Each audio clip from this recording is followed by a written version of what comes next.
Hey, what's up? John Sonmez here from simpleprogrammer.com. So a few of you have been requesting that I do a video on keeping your frame. I've been doing some videos on frame control, and some of you have really liked these videos, so I'm going to continue doing them for a while here. There's a lot to learn about frame control, very important aspect, not just for you guys out there, but just in general in conversations and realizing that there is such a thing as frames and understanding how those frames work. If you want to, I think it's about time that we created a frame playlist, so you can check out the frame playlist here of all the videos I've done on framing. In the last video, I talked about how I was breaking other people's frames, right, and how to do this. I was doing a run, and I saw this girl, and I gave her a high five, right, and she kind of blushed. Like I broke her out of her frame. I talked about how I went to this club, and I went behind these guys and grabbed them over the shoulders and pushed them into a group of girls and said, hey, meet my friends here, and that broke that frame. And I talked about how some of the, cool guys acting all hard, I could break their frame by acting a little bit goofy, by making them feel a little bit goofy, by acting all hardcore, and then forcing them to make a decision that they're either going to escalate the situation or they're going to come into my frame. And most of the time they're going to want to come into my frame, especially if I'm out there with my shirt off. No, you know what I'm saying though, right? It puts people in that spot where they have to now make the move, and they're most of the time going to accept your frame or be forced to accept your frame. But here's the thing. A lot of you said, hey, wait a minute, John. In fact, I asked you if you wanted to hear this, but you said, hey, I want to know how I can prevent someone from doing that to me, right? Because I don't want you to be able to come in here and suddenly steal my frame and dominate the frame and make me look like an idiot. And it's not always like an intentional thing, but just, how can you establish and keep the frame? It's really important, because you may establish a frame, but then it can be taken from you very quickly, and then pretty soon you're in someone else's frame. So little quick background, if you're not familiar with what I'm talking about with frame, it's just real simple thing, real simple explanation for this is that everyone has their own version of reality. Everyone has their own worldview. And when we talk to people, when we interact with people, we present our view of the world. And when two worldviews come into play, one of them becomes dominant, becomes the reality that both parties accept in general, and that is the dominant frame. And if you want to have influence, if you want to have charisma, if you want to be good in social dynamic situations, you're going to need to have frame control. The stronger the frame that you have, the more people that you can get into your frame, the more influence that you're going to have over them, the more that you're going to be able to get the outcomes from social interactions that you want. Now, I'm not saying manipulate people, right? But could be used for that for sure. But just understanding these rules and these dynamics and how things play out is really important. So let's talk about some of the principles, the big high-level principle with keeping frame when someone tries to break your frame, whether they're doing it intentionally or not. The key thing that you have to do is not be goaded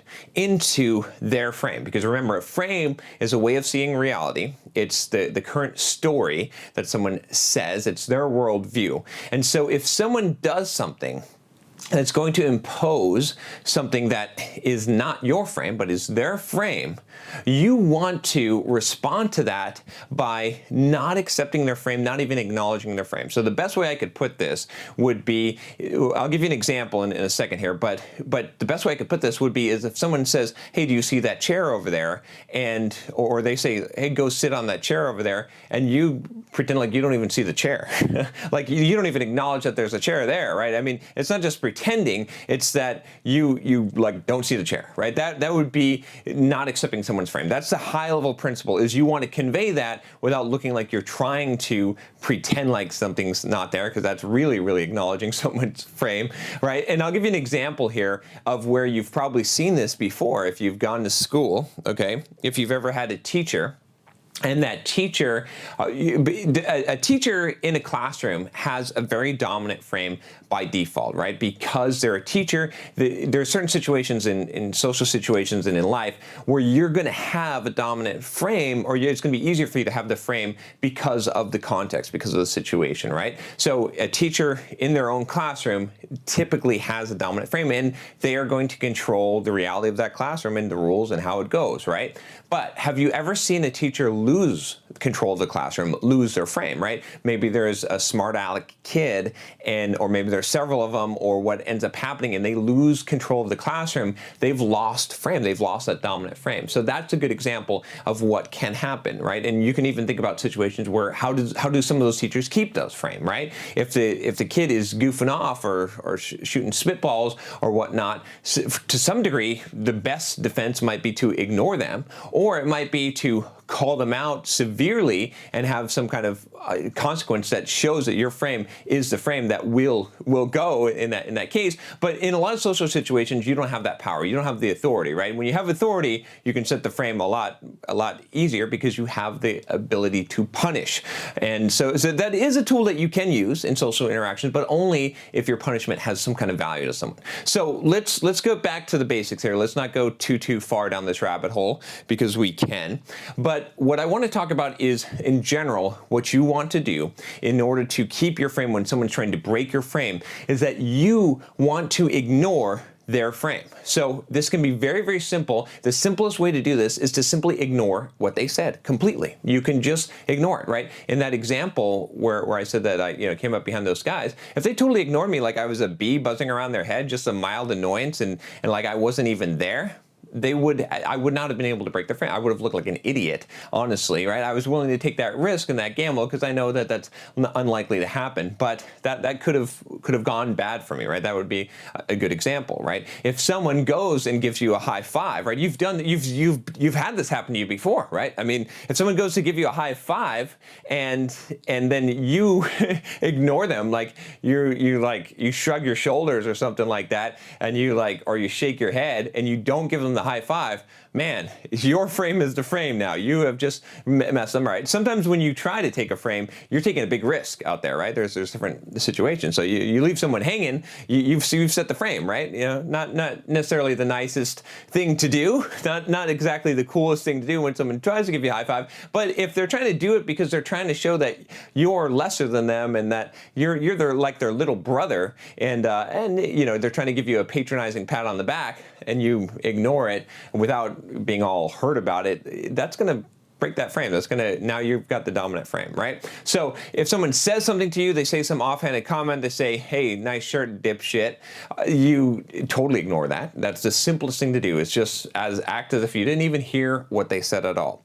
Now, the second step to this, or another alternative, just as good, maybe even better, is to ignore what they said and then carry on with what you said. In fact, that's a little bit stronger because what you're going to do is, they say, hey, nice shirt, dipshit. Where'd you get that from the thrift store? And then you look at them, give them some kind of acknowledgement, you shrug your shoulders or make some kind of offhanded kind of, you don't even make a remark, just a slight acknowledgement, like maybe of disgust or like, what an idiot. And then you carry on with the conversation and you say, hey, yeah, so anyway, right? And you start saying what you're going to say. You go directly even more into your frame as if that was just like a mild annoyance, like that person you just pretend in your head they just farted, okay, right? And you're like, oh, that stinks, and then you go on, right? Now you've not let them, right? So I'll show you the pitfall that most people fall into. Someone says that, and then you're like, oh, I got to come up with a nice comeback for that, and so,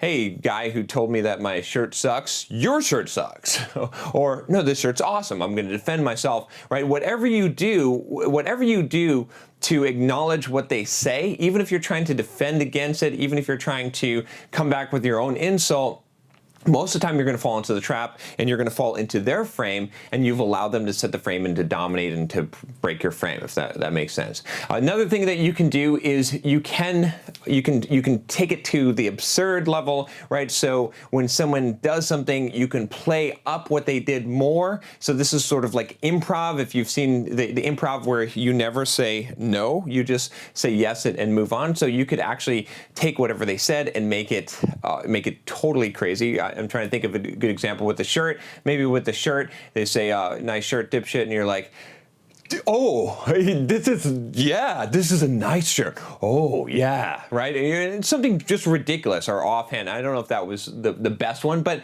you could also just be absurd, just act really stupid in response to it, right? You'll see that sometimes from people who will respond to trolls in this way, and they'll just say some kind of really stupid stuff, or they'll just make a fat, your mom is so fat joke in response to any negative comment, right? You're impenetrable in that case.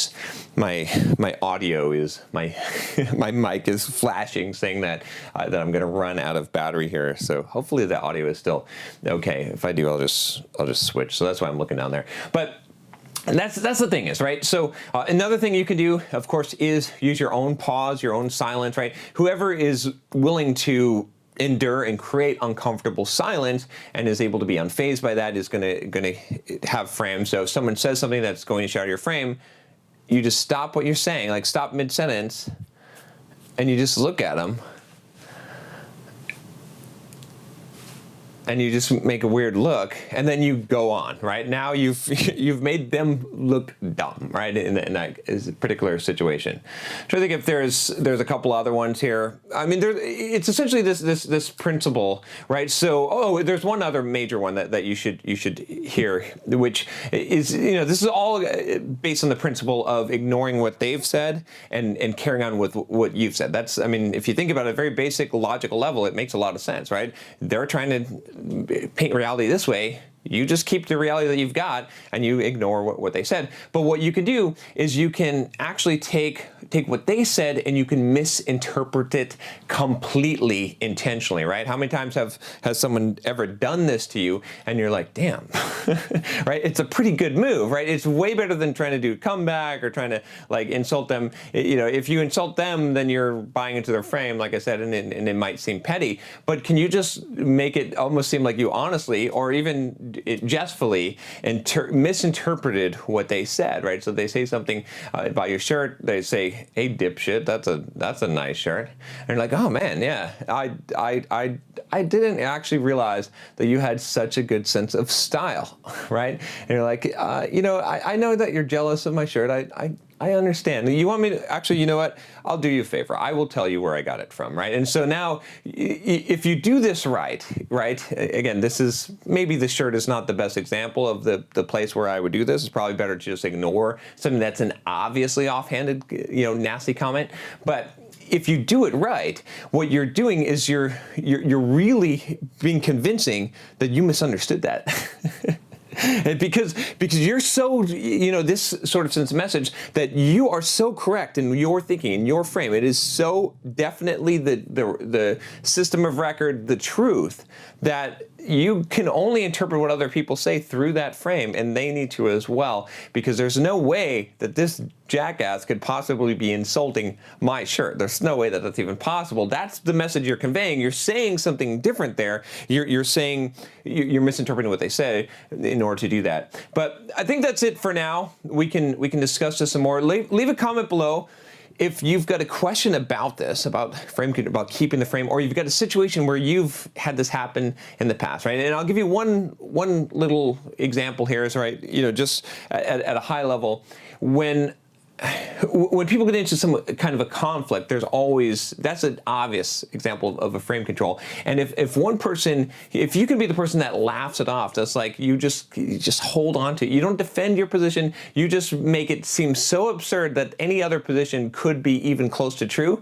You're going to have a pretty good chance of keeping your frame. I mean, you may have to really stick to your guns there, but as long as you're not defending, as soon as you get into the defending zone, you're in trouble. And I will say one other last thing here. You have seen me mess this up here on this channel if you've been watching this channel for a while. You've seen me get goaded in a comment and I somehow defend myself, explain myself, or something like that, and then bam, there you go. I've lost the control of that frame, and it's an obvious weakness. So you're not gonna be able to do it perfectly. I don't do it perfectly, even knowing this, but having this knowledge can definitely help you. All right, so leave a comment. Let me know what you still want to know about frame control. Let me know situations where you're not sure how you would apply this. I'll try to answer you here. And if you haven't subscribed already, click that subscribe button, and I will talk to you next time. Take care.